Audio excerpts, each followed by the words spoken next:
Today, I'm reacting to some of the most dangerous weapons featured on Forged in Fire in order to sharpen our understanding of human anatomy.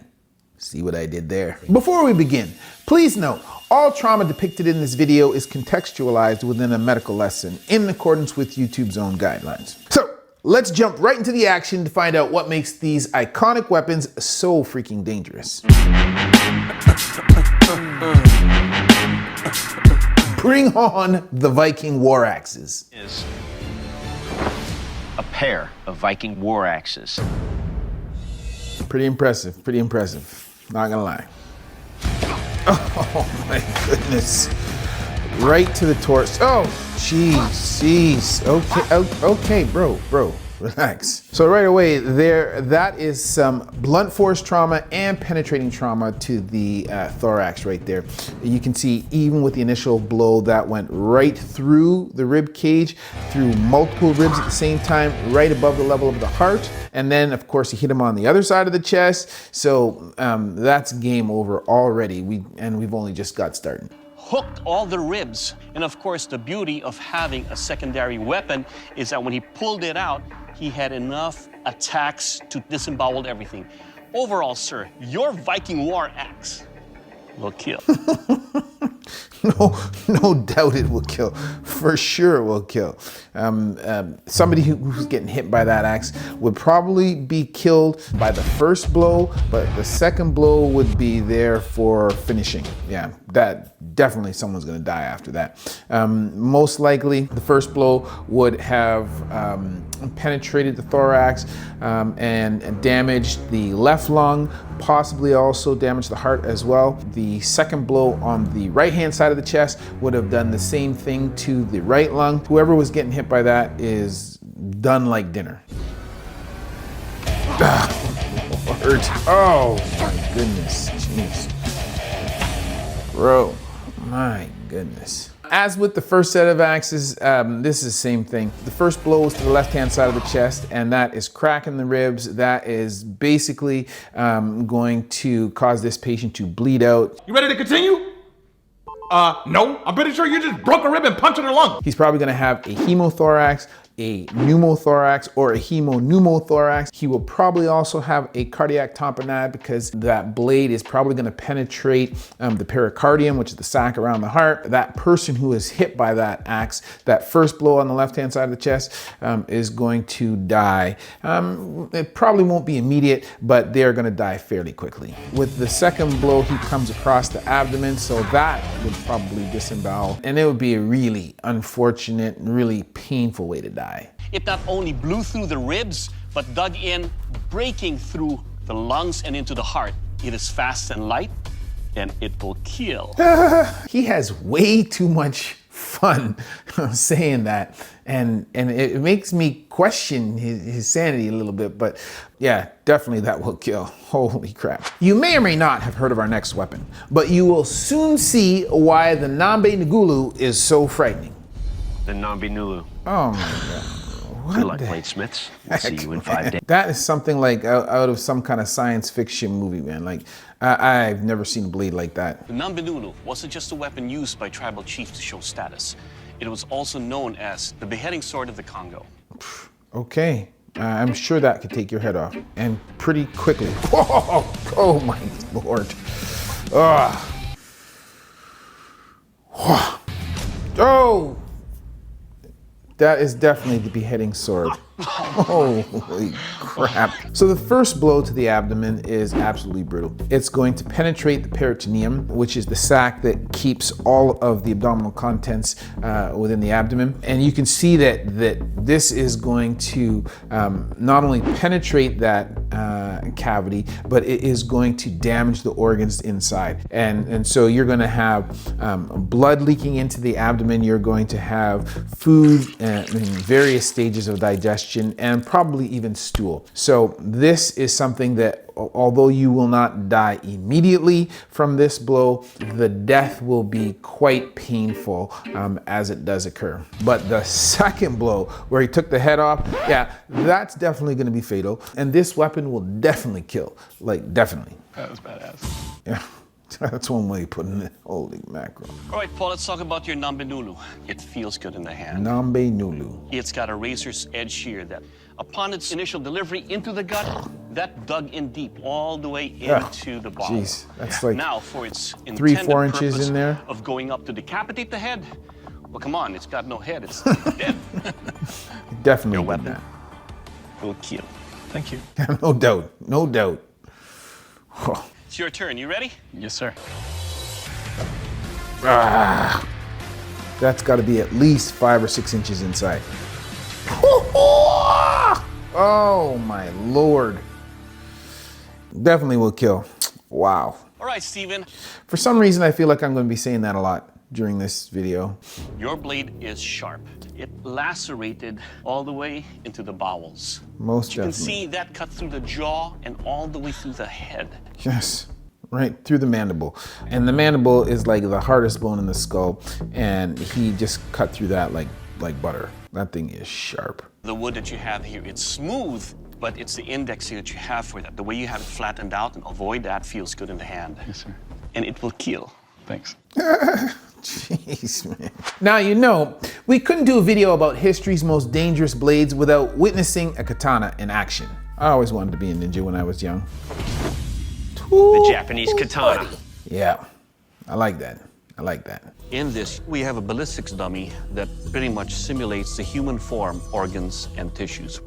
The katana traditionally has a razor-sharp edge. That allows me to find the gaps in between the armor. I'm gonna try that with your blade to see how well it does. Rich, you're up first. He's having way too much fun doing this. Hey. Oh boy. Boom.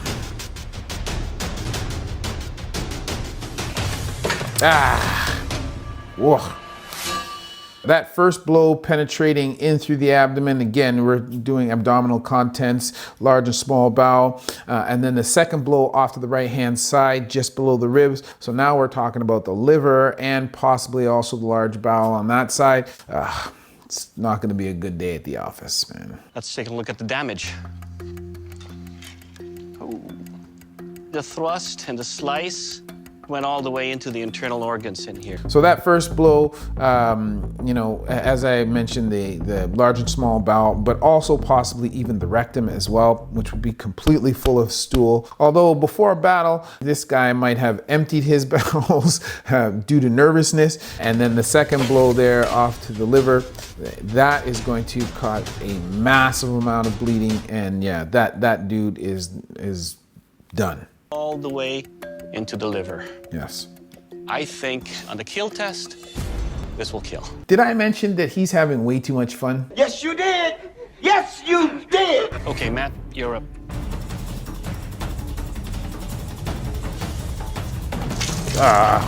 Okay, we can already see blue blood. Whoa. Yeah. Yikes. Armor or no? That dude is dying. Definitely through the laceration, he's disemboweled here. A nice big puncture in here. That definitely will get the liver. I think it's past the kill test. Not that I'm a bladesmith by any means, but if I had to compare the damage of those two blades, I would say probably the first one was more damaging than the second. But either way, both of those blades are gonna kill. They're both gonna do the same type of damage, and whoever is struck by those blades is having a bad day, and it will be their last day. And the nice thing about these practice katanas, oh, that hurt. Oh, that got me good. You all right? A piece of that tip just got me. We may need emergency surgery in the studio. Up next, we have the Executioner's Sword. That's a big blade. The Executioner's Sword. It's a very big blade. Welcome to the kill test. The Executioner's Sword. That word alone just gives you visions of decapitated heads. I have a hard time taking this dude seriously, man. He has too much fun with that. Oh. Wah. Wah.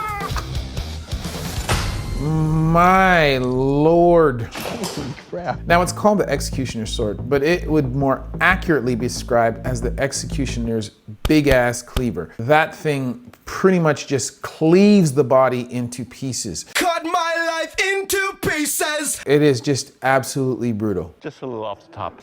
All right, Gunner, your turn. So you ready? Absolutely. Let's do this. Boom. Oh my. Wow. It's like this is a butcher shop or something. Whoa. Clean off the top. Pow. I have spent some time at the butcher shop. When I was a kid, my parents would go in to get various cuts of meat, and this reminds me of that very much so, because the way that blade behaves once it enters into the flesh, it just kind of dives in, and then it is captured by the tissue, and then they have to wrestle it back out. It's ugh. When it came to that skull, just glided into that. Yes. Overall, God. sir, your executioner's sword, it will kill. It absolutely just cleanly went through the skull or the calvarium, the portion of the skull that contains the brain. There was not really any splintering or fracturing.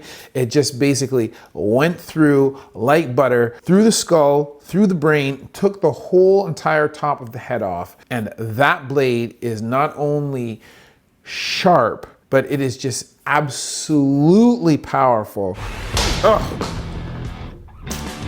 Boom. Okay. Boom. Okay. Clearly, those animals are going to have bones that are thicker than human bones. And still, that blade is able to fragment those skulls and to cut cleanly through portions of the skull. And it's not only cutting through the skull of those large animals, but it is also cutting through the long bones of some of those animals. And given that those animals are so heavy, we know that those leg bones are going to be substantially strong, very robust, and that blade was able to cut and crush and fracture those bones with little resistance. It's just absolutely frightening that those blades were used against people in the past. Like, whoa, wow. And finally, we're heading to Scotland, where our final weapon waits. A Lochabar axe. That is a scary looking weapon. Good luck. We'll see you in 4 days. Wow. It's got a freaking long handle, man. I feel sorry for this pig.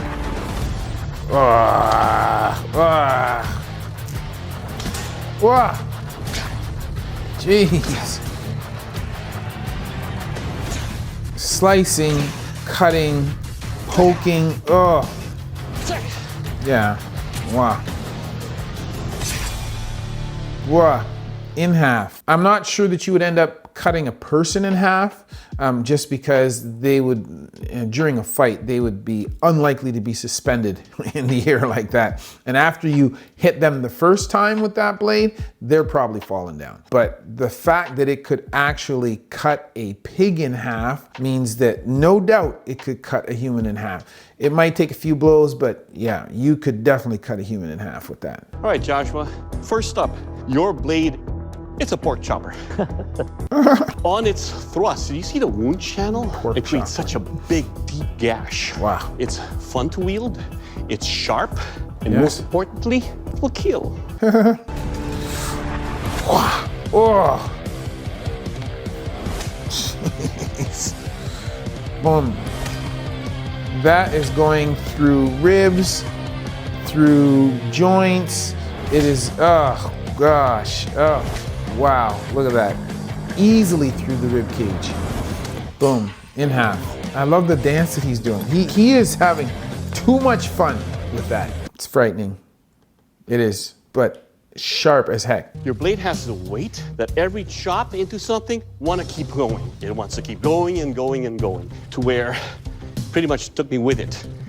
Good chops, good cuts, and more importantly, it will kill. That is a scary, scary weapon. All of these weapons are bad, but I feel like if you swung hard enough, you could pretty much cut somebody in half. Once you get hit with that thing one time, it's lights out. So although all of these weapons were dangerous, I would have to say that that last one there, the lock of Barax, is probably the one that is most frightening or most scary to me. The Executioner's Blade was also pretty scary, but wow, the lock of Barax, yeah, if I see that, I am running in the opposite direction.